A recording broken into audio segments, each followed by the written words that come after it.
जम्मू आ गए, दिल्ली आ गए, अलग अलग जगह पे आ गए और अभी सरकार उनको कहेगी कि फिर से हम मेरी बात समझ गए? क्या सबके साथ मर्डर हो जाता है? क्या सारी बहुएं जला के मार दी जाती? नमस्कार दोस्तों, मैं विजेंद्र सिंह परमार पाहुजल लॉ अकेडमी में आपका एक बार फिर से बहुत बहुत स्वागत करता हूं। आज हम डिस्कस करने जा रहे हैं अबाउट फर्दर इन्वेस्टिगेशन। जैसा कि हम जानते हैं कि एक सेपरेट या फर्दर चालान पुलिस फाइल कर सकती है। एक बार 173 के क्लॉज 2 सीआरपीसी के सेक्शन 173 के सब सेक्शन 2 की अगर बात करें तो वहां पर पुलिस यदि एक बार चार्जशीट या चालान या पुलिस रिपोर्ट जब फाइल कर देती है तो उसके आगे भी फर्दर इन्वेस्टिगेशन कर सकती है और एक सेपरेट एक एडिशनल चार्जशीट भी फाइल कर सकती है अंडर सेक्शन 173 सब सेक्शन 8। अब सवाल ये आता है, वर्तमान एक मामला है, इस मामले में सवाल ये आया कि किस स्टेज तक 173(8) की प्रोविजन का उपयोग किया जा सकता है और पुलिस फर्दर इन्वेस्टिगेशन कर सकती है। तो मेरे पीछे आप हेडिंग देख पा रहे होंगे, when can further investigation be directed, कब तक। तो इस मामले में सबसे पहले मैं आपको मामले का नाम बताऊंगा केस का, रामपाल गौतम वर्सेस स्टेट, हाल ही का ये मामला है।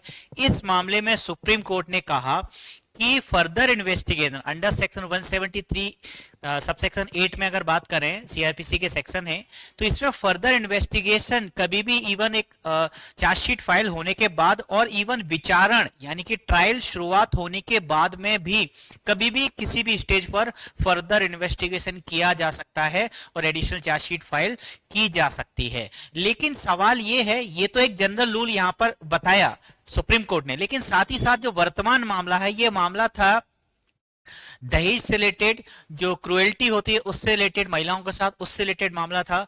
तो इस मामले में हुआ यह था कि महिला ने सबसे पहले जो एफआईआर दर्ज करवाई थी वो सिर्फ अपने हस्बैंड के विरुद्ध करवाई थी। उसमें उसके जो सास और उसकी जो सिस्टर इन लॉ या हम कहें उसकी जो जेठानी, उनके विरुद्ध कोई भी कार्रवाई नहीं थी। फिर 2 साल बाद वो उनको भी आरोपी बनाती है और 173(8) का आवेदन लगाती है कि अब इनके अगेंस्ट में कार्रवाई की जाए और फर्दर इन्वेस्टिगेशन करके चार्जशीट के अगेंस्ट फाइल की जाए।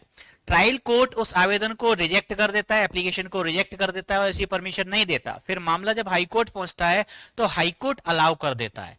फिर जो विक्टिम है, यहां पर जो अक्यूज थे और वर्तमान मामले जो अपीलांट है, वो फिर जब सुप्रीम कोर्ट पहुंचते हैं तो सुप्रीम कोर्ट ये कहता है कि यद्यपि ये रूल है कि किसी भी स्टेज पर यानी कि कभी भी चार्जशीट फाइल होने के बाद या ट्रायल शुरुआत होने के बाद कभी भी किसी भी स्टेज पर 173(8) की जो फर्दर इन्वेस्टिगेशन है ये डायरेक्ट की जा सकती है।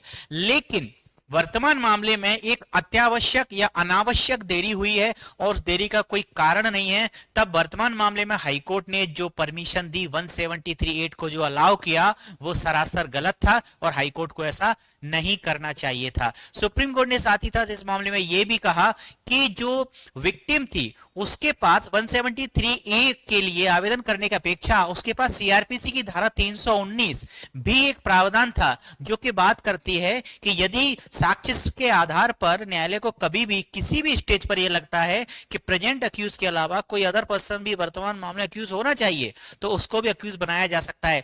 तब उसे इतने डिले के बाद में 173(8) के स्थान पर उसे धारा 319 का आवेदन दिया जाना चाहिए था और उस पर ट्रायल कोर्ट कार्रवाई कर सकता था। दोस्तों, ये जानकारी आपको कैसी लगी मुझे कमेंट करके जरूर बताइएगा। वीडियो को लाइक करिए, अपने फ्रेंड्स के साथ शेयर करिए। धन्यवाद।